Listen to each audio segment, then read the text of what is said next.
Today on Commander Replay, we're back with some more Feather the Redeemed against Bolas the Ravager, Multani, and Saskia. Can Feather value its way to victory? Find out next on Commander Replay. I want to thank my awesome Patreon supporters. We have a bunch of new Patreon supporters in Alex Kiki-Jiki, Matt Swain, and Anxiety Cannon. You guys are awesome. If you want to help support the channel and vote on which decks I play next, feel free to check out my Patreon at the link below. Also, as a friendly reminder to my Patreon supporters, I will be doing my very first digital hangout session tonight at 6 p.m. Central Time. Welcome back, everyone.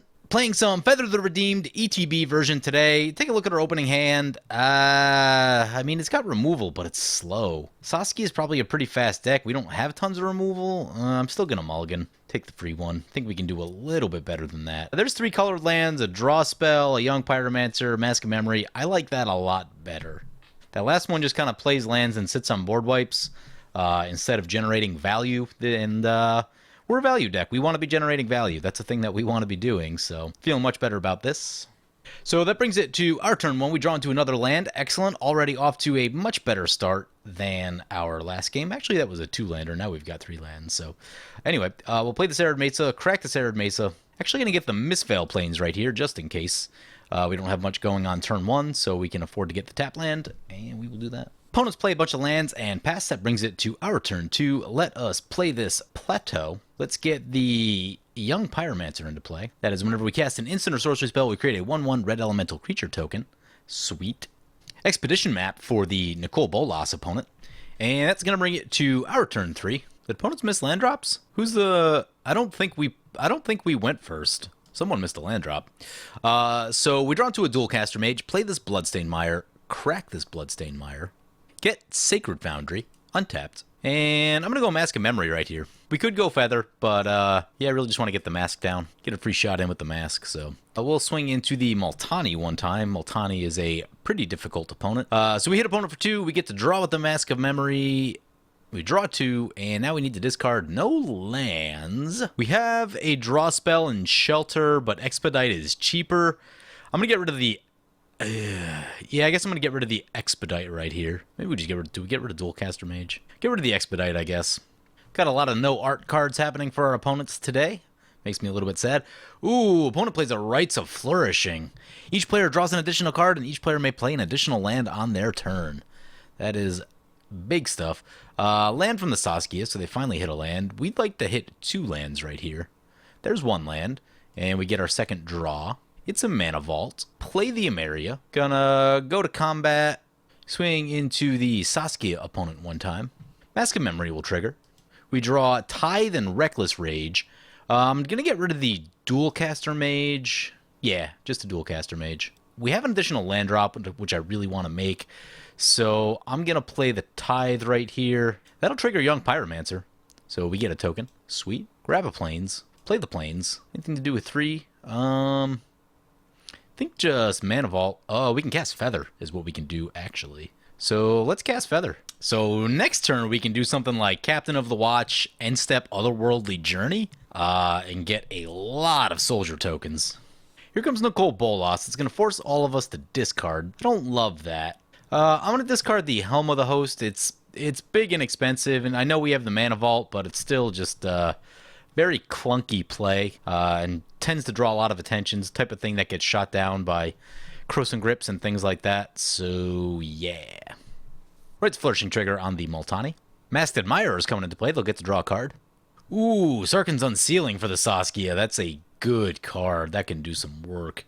They might be playing a bigger creatures deck if that's the case, if they're running a card like that. Yep, opponent's going to Doomblade on our Feather. That does slow our plans down. We draw into not lands, which is a little disappointing right there. Things didn't go exactly how I had hoped. Things that we could do. We could cast Feather and Reckless Rage the Nicole Bolas. Does take 7 to flip over.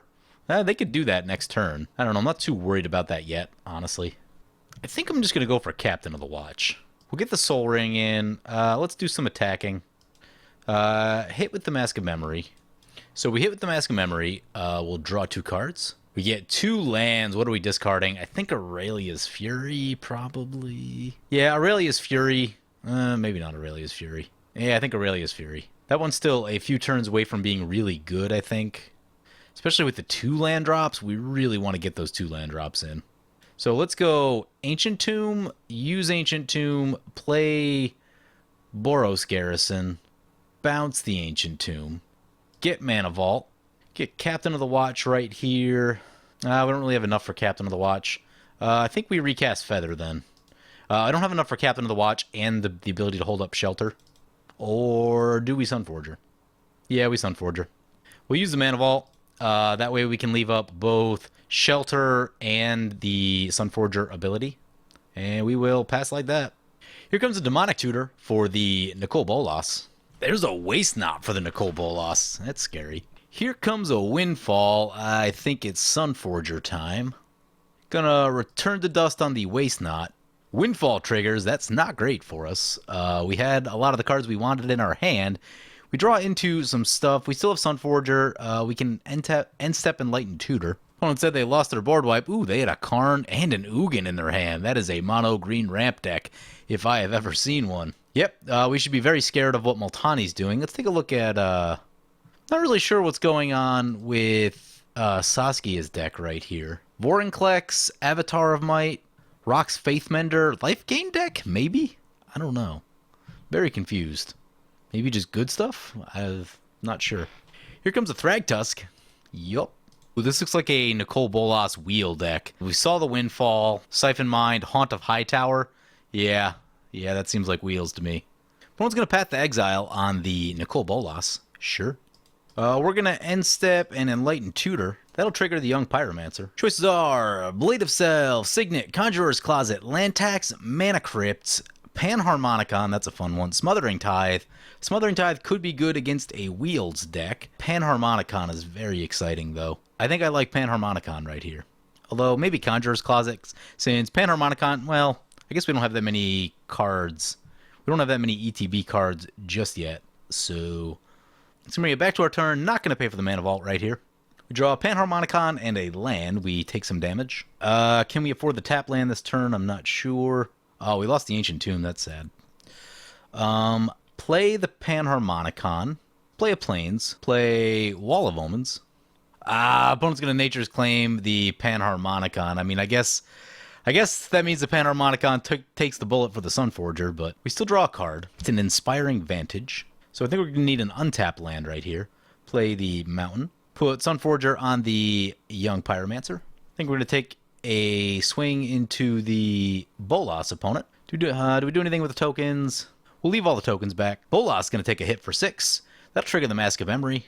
We draw into, Eerie Interlude. We don't have the mana for Eerie Interlude, though. Get rid of the Inspiring Vantage, and I do like the Scry off of New Benalia. And I guess we pass turn like that. Geth's Grimoire. Whenever an opponent discards a card, you may draw a card. Yep, that doesn't seem great. Dark Deal. Opponent will draw quite a few cards. But I really want to keep my stuff protected. I think I'm letting all this stuff go. I think I'm going to let it go. Yeah, opponent gets to draw a bunch. There's a Kozilek. It's going to recycle their graveyard. So also by doing this, I mean, this may not be the smartest thing, but this should paint a little bit of a target on their back. Also makes me make me not feel bad at all about attacking them, since they're about to have millions of cards in their hand. Luckily this turn also, they only have 4 mana left, so it won't become probably that much of an issue until next turn, or unless they hit a lot of mana rocks. But, you know, drawing cards still really powerful, so something we'll need to be careful of. But yeah, there is something to say about just keeping Sunforger equipped, because then we can leave up Teferi's protection, things like that. Keep our stuff protected. Yeah, Wheel's pretty good against what Feather wants to be doing, which is keeping your cards in your hand. We need to get a second white permanent in play so that we can start using Mistveil Plains. There's a Mana Vault. Alright, so opponent's going to get some additional mana this turn. Up to 14 cards in hand. They still have a maximum hand size. Ashiok, Dreamrender coming into play. Alright. Spells and abilities your opponent's control can't cause their controller to search their library. We're going to try to take that out as soon as possible, because that is bad for our Sunforger. In fact, it makes it useless, other than the additional power that it gives. So we'll want to be getting rid of that pretty soon. Here comes the Eldest Reborn. Each opponent sacrifices a creature or planeswalker. We've got some tokens, so shouldn't be too bad for us. Sacrifice an elemental. Opponent sacrifices their Thragtusk, gets a 3/3 green beast token. Opponent's going to make us mill 4. See what we lose. Hopefully hit some lands.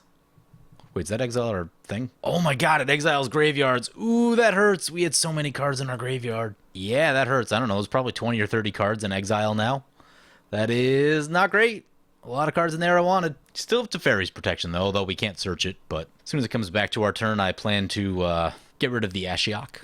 We lost many of our good cards. Zada, Aurelia, Eerie Interlude, Panharmonicon, Captain of the Watch, Aurelia's Fury. Whew, that is a lot of good things that are now gone. Helm of the Host is gone. It's going to be really interesting trying to piece the rest of this game together, because that is a lot of big stuff out of our deck. Chameleon Colossus is coming into play. 4/4 Pro Black. It can be pumped up.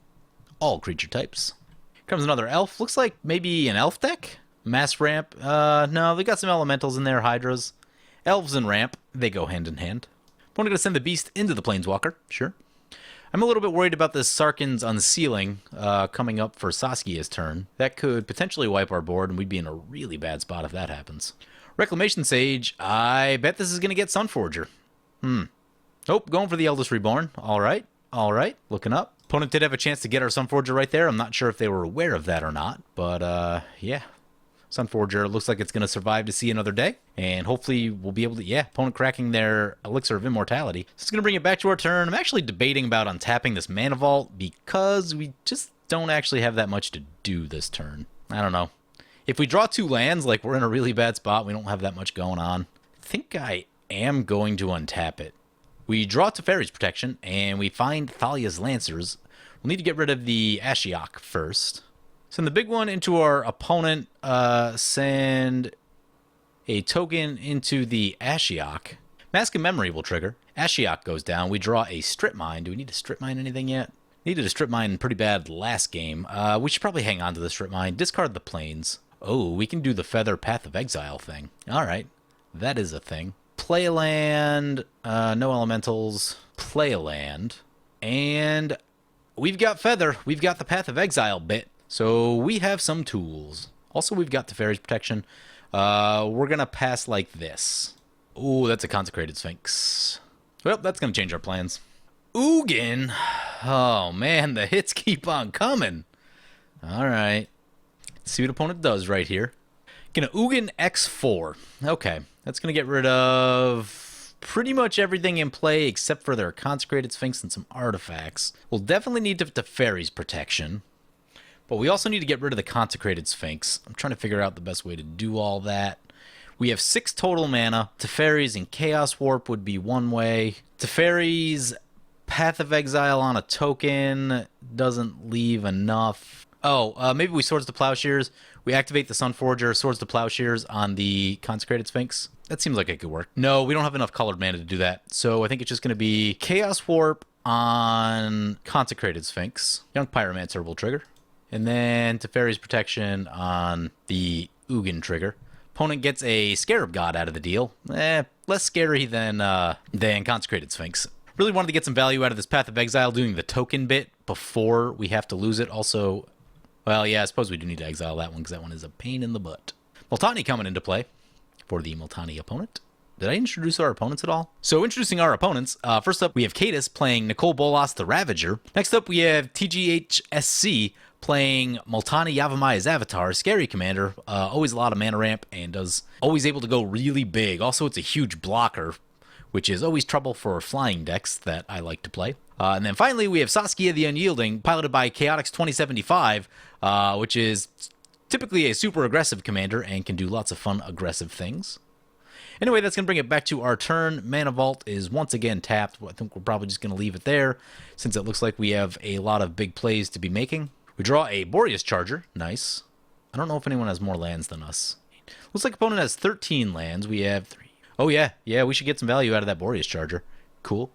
Multani's now at a point where it's a problem. It is bigger than anything that we have. I don't exactly know how we're getting through that. We're just going to have to, like, value our way through it. Means probably need to move Sunforger and Mask of Memory. Young Pyromancer may be past its prime. Oh, there's a lot of things we can be doing right here. Eerie Interlude is gone. We can get a Blink spell. Does a Blink spell help us that much? Let's get Thalia's Lancers. So, play Thalia's Lancers. Our choices are Kiki-Jiki, Godo Bandit Warlord, Gisela Blade of Gold Knight, and Elish Norn. Those are some choices. I think Kiki-Jiki, because then we can copy the Thalias and get another one. That seems pretty cool. Or we could just go Gisela and make everyone's life miserable. Let's go for Kiki-Jiki. I like the fun shenanigans that seems like that'll bring. I guess there aren't really creatures in the graveyard yet, so Scarab God not actually a problem just yet, other than just being kind of an annoying blocker. So Kiki-Jiki into play. Don't think I'm going to use it just yet. Maybe we will. Maybe we will. Yeah, because the token gets haste, we can attack with the token. It's pretty cool. Kiki-Jiki on the Thalias. So with all the wheel effects that have been going off, let's get Godo. I don't want opponents to really see the other two yet, because they've been wheeling and discarding like crazy, so I figure they'll do more of that. Guess we're gonna have to leave the Sword and the Mask where it is. Don't have a ton of mana left over. Young Pyromancer into Saskia. Taking down Ugin's probably pretty important. Oh, we can get Ugin in the air. Get Ugin in the air. And opponent can do a little bit of blocking, but we can still bleed their life just a little bit. Opponent blocks the big one, just like I expected. Takes a little bit of damage. We hit with the Mask of Memory. We'll get to draw. We draw Hainware Battlements and Chandra's Ignition. Interesting. Guess that means we're living without the Boreas Charger. Seems okay. Opponent will get to draw a card because we discarded. So damage resolves. We can play the Hainware Battlements. Does that change our position at all? Doesn't look like it does. I think I'm gonna shoot one of our tokens with Path to Exile. Oh, we can get Boreas Charger back with Ameria. Feather and Young Pyromancer will trigger. Get a Plains. And at the end step, Kiki-Jiki token will exile, and Feather will return the card to our hand. White ramp, everyone. Nice. So we have 6 planes in play currently. If we do the Path of Exile thing one more time, then we will have we'll have 7 for the Ameria. Opponent, are they using the Scarab God? Exile target creature. What did they get? They got, their own Haunt of Hightower. That's spicy. Forgot that opponent had cards in their own graveyard. Believe that was the last creature, though. Not seen any other ones. Here comes a Divining Top. Opponent's going to use the Divining Top. Oh, that's an hour of devastation. All right. 5 damage, you say. That kills everything of ours. Multani will survive. That's not ideal. I think we activate the Sunforger. See what we can save. Boros Charm, not helpful when all creatures lose indestructible. I accidentally clicked on Acrobatic Maneuver. That's not great. While I was trying to highlight the card, ideally I would have picked one that returns it at the end, so we could have at least saved something, but I guess we're going to cast that one on the Thalia's Lancers. So we draw a mountain. Thalia's Lancers is going to bounce. Going to have to go for Gisela right here. Hope that we don't get wheeled. It's still mid-turn for our opponent. In good news, the Haunt of Hightower does die. So that's good. If that was going to stick around, that would cause a lot of problems. Here's a War and Power Stone. Acrobatic Maneuver comes back to our hand. Sweet. And Scarab God will go back to its hand. And it doesn't look like we're getting wheeled at this point, so if we can stick Gisela, get haste on it, put Sunforger on it, that's a lot of damage. Here comes Anissa Vastwood Seer. Karmic Guide is still in our deck, and Karmic Guide has the ability to get all this stuff back. If we go Karmic Guide and Kiki-Jiki, tap to get another Karmic Guide, get something else back, seems pretty good. Oh, we could have went for Elish Norn last turn, I guess, and it would have made all of our tokens huge. We could have got in for a big attack somewhere. That would have been a thing. Oh, I just realized Gisela Chandra's Ignition seems like a thing. See if we have enough mana to also get our commander. I doubt that we do, but opponent gets their land, flips over into Nissa Sage Animist, uses the plus mode. We'll have 16 mana next turn. Feather's going to be 7. Gisela is 7. Probably won't be able to get Feather and Gisela. Opponent going to send their Multani at the Nicole Bolas opponent, sure. So they go down to 14, 8 commander. And brings it to Saskia's turn. Sylvan Library trigger for them. Opponent taps out and passes. It's going to bring it back to our turn. Oh, we're 1 plane short of that. Ooh. We just need a plains to get Ameria active. There's a mountain. That's a sad face. That is not the plains that we needed. So I think we Gisela will Hainware Battlements. Actually, do a little more check on do another check on our mana. 9. We have 9 mana remaining. So we can put 3 to equip Sunforger. 5 for Chandra's Ignition, that's 8, and then then we can't give haste. Chandra's Ignition would kill everything in play. Yeah, that seems like the answer. Also, our opponents are tapped out, so it's a very good time to do this. That's a cool 18 damage to opponents and opponents' creatures. Yeah. So that takes down the Nicole Bolas. Multani is out of play, so we'll have to spend some time and resources getting that back in. Although Multani does come back very easily, which is what makes it annoying. But for the time being, we'll put the Mask of Memory on there and pass the turn. Opponent says, ow, please nerf. Opponent going to send their Ronas into us. It does have Death Touch. I think we'll just go ahead and take that damage. The damage will get halved. So that'll be 2. No big deal. And opponent does bring back the Multani. It's a 9/9. Here comes a Solemn Simulacrum for the Saskia. Saskia doing very little this game. I really don't know what they're up to, what the plan was. Maybe in the wrong spot on the turn order with all the wheels going off. That can be a thing. I've been in that position before where you just get caught at the wrong spot on the table. You're a little behind everyone, and things just kind of fall apart on you. That seems like the type of game that they're having. Who knows? Maybe they'll turn it around, but... Brings back to our turn. Mana Vault trigger on us. Don't pay for the Mana Vault. There's a Stoneforge Mystic. Not super helpful when I think there's only one equipment left. Godo can grab it. Probably Path to Exile on Multani. Attack Multani. That's 18. They still have a little bit of life left. Use Godo. Double the combat. Godo does not untap Gisela. That's a problem. How do we get that last bit of damage in? Yeah, Godo will give us that damage. Okay. I think that's the plan. Play Godo. Godo triggers. We get to go search for an equipment. One equipment remaining. It is Blade of Selves. Not helpful with what we have currently, so we'll just give Godo haste. We'll Path to Exile the Multani. Ooh, we can Acrobatic Maneuver the Godo, which should get us more combats. Move the... No, it's just going to get blinked anyway. Attack like this. So Godo untaps. Oh, we used all of our tap lands. Never mind, that's not going to work. That's not going to work. So we can just save it. Mask of Memory will trigger. There's a Boros Charm. That can probably kill something. Discard the Stoneforge Mystic. Opponent goes down to combat damage, so they go to exactly 0. Yeah, I think if we Volcanic Offering and Boros Charm, that should do it. Make sure we have enough mana. 3, 4, 5, 6, 7. Yep, we should have exactly enough. Choose that land. So when you play Volcanic Offering in a 1-1, it is super savage.